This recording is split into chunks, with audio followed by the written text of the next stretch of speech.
పార్వతీపురం మన్యం జిల్లా గుమ్మలక్ష్మీపురం మండలం బొద్దిడి గ్రామంలో విద్యార్థులు చదువులకు దూరం అవుతున్నారు. ఇక్కడ ఉన్న ఎయిడెడ్ పాఠశాలను మూసివేసి 5 కిలోమీటర్ల దూరంలో గల పెద్ద కర్జా పాఠశాలలో మెర్జ్ చేశారు. బొద్దిడి గ్రామం నుండి చదువుకోవడానికి పెద్ద కర్జా వెళ్లేందుకు ఈ ప్రాంత విద్యార్థులు ఆసక్తి చూపడం లేదు. దీనితో వారి చదువులు మధ్యలో నిలిచిపోయే అవకాశం ఉంది.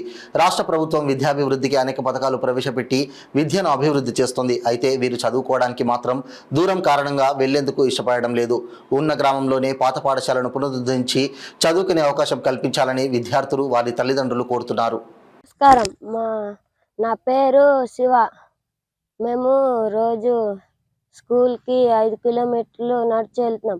మాకు చాలా ఇబ్బందిగా ఉంది. మా ఊర్లోనే మాకు స్కూల్ కావాలి.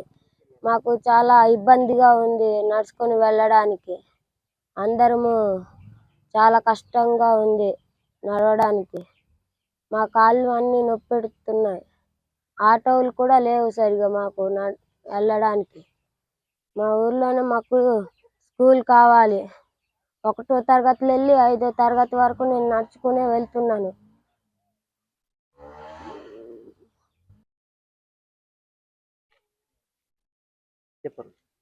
మా ఊరి బొద్దిడి. నా పేరు మండంగి రావుడు, పంచాయతీ వైస్ సర్పంచ్ను. అలాగే మా గ్రామానికి 70 గడప ఉన్నది, 50 మంది పిల్లలు. చదువుకోవడానికి స్కూల్ కూడా లేదు. కాబట్టి స్కూలు మంజూరు చేస్తే మంచిదనేసి గ్రామం తరపున కావడం జరుగుతుంది. పిల్లలు స్కూల్కి వెళ్ళాలంటే పర్లు నడిచి వెళ్తున్నారు. వెహికల్స్ కూడా అందుబాటులో లేవు. వేసవిలో చాలా ఇబ్బంది పడుతున్నారు. ఎందుకంటే మధ్యలో జ్వరాలు రావడం కానీ ఏది రావడం కానీ అవుతుంటే చాలా ఇబ్బందికరంగా పడుతున్నారు. అలాగనేసి గ్రీవెన్స్లో కలెక్టర్ గారికి, ఈఓ గారికి, అలాగే ఎమ్మెల్యే మేడం గారికి, ఇంతకుముందు ఉన్నటువంటి ఎమ్మెల్యే మేడం గారు లెటర్ కూడా ఇవ్వడం జరిగింది. ఇస్తే గ్రీవెన్స్లో కలెక్టర్ గారు దృష్టిలో పెడితే డిఏ గారును నెక్స్ట్ ఎంఈఓ గారు ఎలాగైనా స్కూల్ మంజూరు చేస్తామనేసి మాట ఇవ్వడం కూడా జరిగింది. లెటర్లు కూడా రిజిస్ట్రేషన్ చేసిన లెటర్లు తీసుకొని మరి వెనక్కి తీసుకోమనేసి అన్నారు. నమ్మకంగా తీసుకున్నాము. తీసుకుంటే ఇంతవరకు స్కూల్ మాకు ఏ వైపు నుండి మంజూరు చేయట్లేదు. అందుకు ఎంఈఓ గారికి మరి గుర్తింపు చేసిన మరి ఎంత చేయండి 2వ తరగతి వరకే చేస్తామనేసి అన్నారు స్కూలు. మరి మిగతా పిల్లలు ఎక్కడ చదువుకోవాలి ఏంటననేసి మేము కూడా దానికి ఒప్పందంకి రావట్లేదు. దయచేసి ఈ ప్రభుత్వము స్కూల్ మంజూరు చేస్తారని మరి ఎదురు చూస్తున్నాము. 1947 నాకు 70 సంవత్సరాలు అయింది. అప్పటి నుంచి నేను స్కూల్లో ఈ గ్రామంలో ఉన్నాను. కాబట్టి ఎన్ని అప్లికేషన్లు, ఎన్ని రిపోర్ట్లు, ఎన్ని కంప్లైంట్లు ఎందరు ఆఫీసర్లకు తెలియచేసిన కానీ మాకు అంగీకరించలేదు ప్రభుత్వం. ఏ కారణం చేత మాకు మంచి స్కూల్ ఇచ్చి మా పిల్లలకి మాకు దర్యాప్తు చూసి జాగ్రత్త చూడాలని ప్రభుత్వానికి మేము కోరుతున్నాను.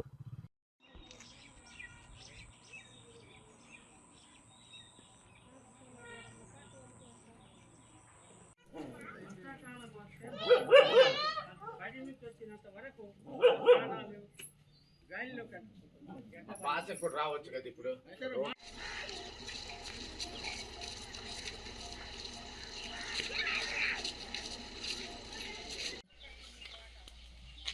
చిన్న చిన్న స్కూల్ ఉన్నాయి, ఇక్కడ లేదు.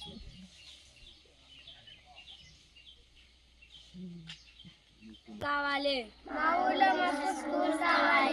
మా ఊర్లో మాకు స్కూల్ కావాలి. మా ఊర్లో మాకు స్కూల్ కావాలి. మా ఊర్లో మాకు స్కూల్ కావాలి. మా ఊర్లో మాకు స్కూల్ కావాలి.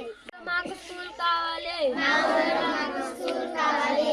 మా ఊర్లో మాకు స్కూల్ కావాలి. మా ఊర్లో మాకు స్కూల్ కావాలి. మా ఊర్లో మాకు స్కూల్ కావాలి.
ఐదు కిలోమీటర్ నడిచి వెళ్ళడానికి ఇబ్బందిగా ఉంది. 5 కిలోమీటర్ నడిచి వెళ్ళడానికి ఇబ్బందిగా ఉంది. 5 కిలోమీటర్ నడిచి వెళ్ళడానికి ఇబ్బందిగా ఉంది. మాకు స్కూల్ కావాలి. మాకు స్కూల్ కావాలి. మాకు స్కూల్ కావాలి. స్కూల్ కావాలి. మా ఊళ్ళోనే స్కూల్ కావాలి. మా ఊళ్ళోనే స్కూల్ కావాలి.